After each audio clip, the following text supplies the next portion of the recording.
Eu vou falar um pouco aqui sobre duas questões que são muito objeto de controvérsia, principalmente entre quem é de fora da área do direito e acaba não entendendo certos conceitos, que são para que serve o STF, né, e sobre a questão do foro privilegiado, como é chamado aí pela mídia. Eu pensei em fazer dois vídeos separados, mas como são dois assuntos que no final eles se relacionam, eu ia ter que explicar a mesma coisa duas vezes em dois vídeos diferentes, eu achei melhor fazer em um vídeo só aqui.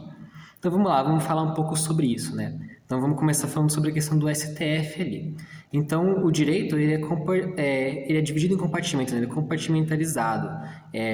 Isso vem muito da questão da divisão do trabalho social, né? Que o Max Weber falava. Então os trabalhos eles vão ficando cada vez mais específicos. Você vê, por exemplo, que numa linha de montagem numa indústria vai ter uma pessoa que vai apertar o parafuso, vai ter uma pessoa ali que vai inspecionar a qualidade, vai ter outra pessoa que vai, por exemplo, não sei, encaixar um outro tipo de aparelho ali. Então, cada pessoa vai ter uma função específica ali dentro. A gente vê isso, por exemplo, na medicina também, né? Então, tem um médico específico para visão, que é o oftalmologista, um médico específico para laringe, para faringe, que é o otorrinolaringologista.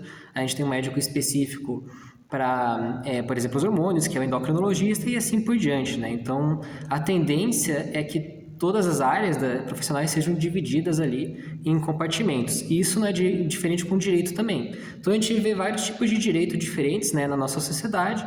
Por exemplo, o direito penal, né, que a gente fala ali em questão de crimes, né, tem a questão do direito civil, relações ali entre particulares, simplificando aqui, né, porque na verdade teria uma dicotomia de que tudo que não é penal é civil, mas vamos deixar isso de lado um pouco. Então, como eu falei, direito civil, relações entre pessoas ali que não envolvam crimes, envolvam mais negócios jurídicos aí, direito eleitoral, então questões ali de disputa de cargos eletivos, violações de legislação eleitoral, essas coisas assim.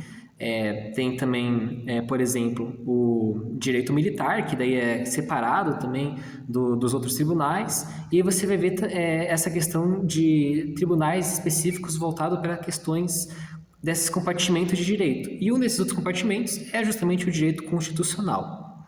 Então, cada tribunal aí tem uma competência para julgar cada questão específica aí dentro dessas divisões.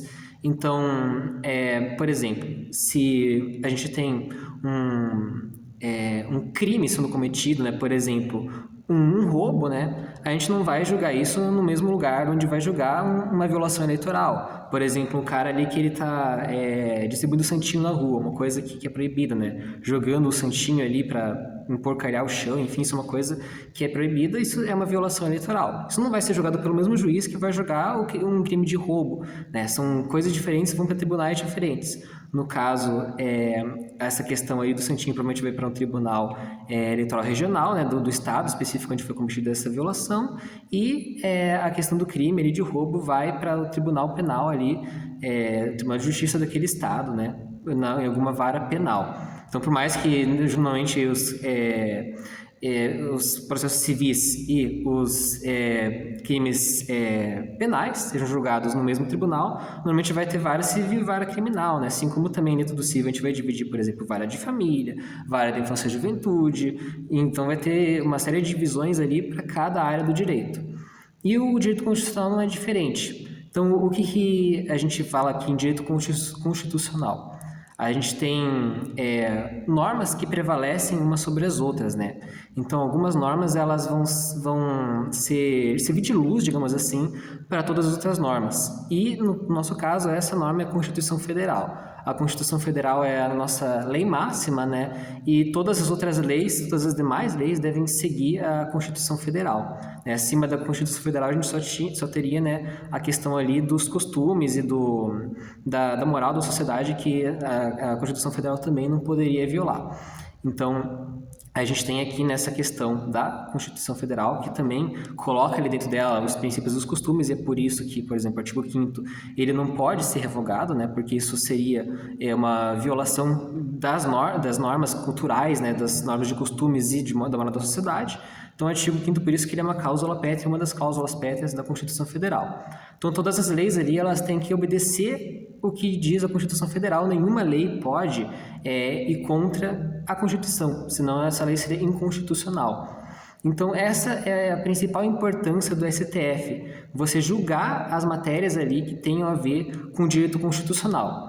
Então, uma das coisas aí, eu já dei quase um spoiler, né, que quando o Legislativo ele aprova uma lei que ela viola preceitos constitucionais, o STF tem o dever aí de declarar essa lei inconstitucional. Então, essa é uma das funções do STF. Isso pode acontecer, né, tanto mesmo que você seja de direita, uma pessoa de esquerda, ela também, um parlamento de esquerda pode aprovar uma lei que seja inconstitucional e cabe ao STF declarar essa lei como inconstitucional também. Então, independentemente do espectro político ou ideológico da pessoa, né, o STF tem essa função de controle de constitucionalidade das normas feitas pelo Legislativo e pelo Executivo também, né? Porque o Executivo ele também faz decretos e tal, né?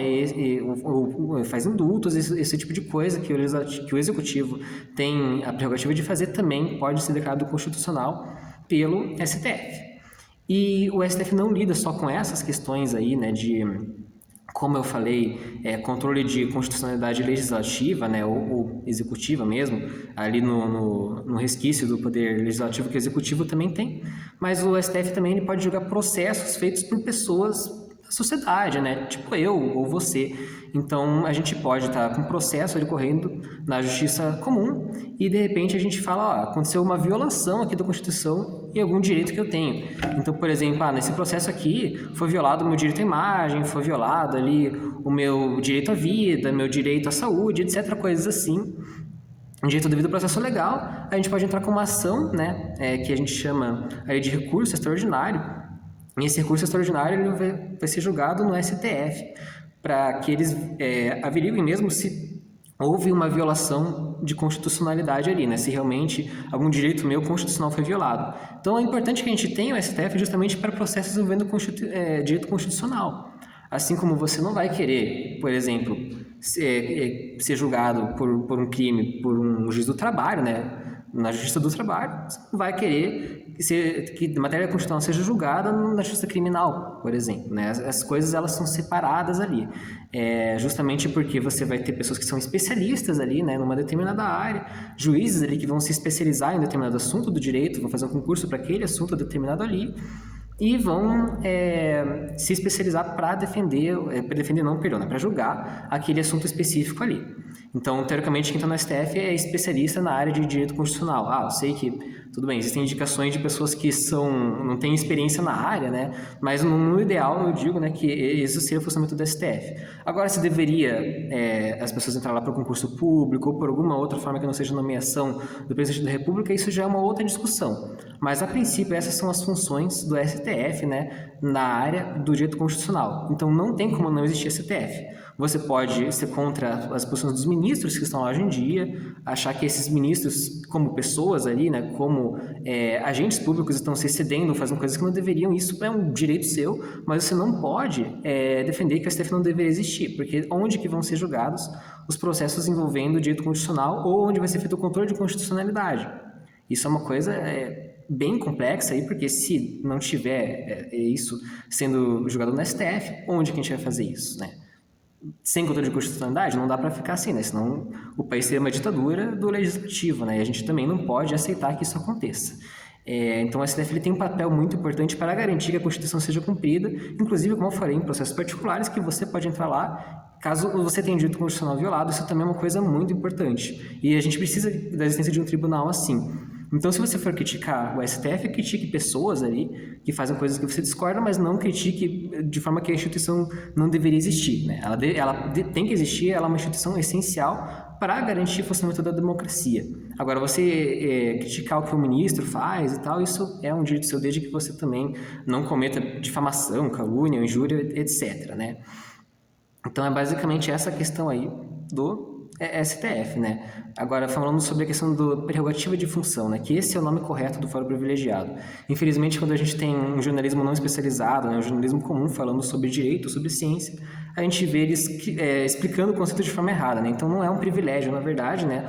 O prerrogativa de função é onde a pessoa vai ser julgada por algum ato relativo à função que ela exerce, né? Então, por exemplo, ali, né, os deputados federais, os senadores, o presidente da República, eles exercem uma função pública de um cargo eletivo, né? Os ministros de Estado, né? Por exemplo, o ministro da Defesa, o ministro da Justiça, eles também são julgados ali no STF, porque eles têm toda essa prerrogativa de função, né? Que seria justamente essa questão de você exercer uma função pública que tenha matéria constitucional. Então, o que isso significa, né? Você exerce um cargo de presidente, você exerce um cargo no legislativo, né? No legislativo federal ali, isso significa que você tem uma função que tem matéria constitucional.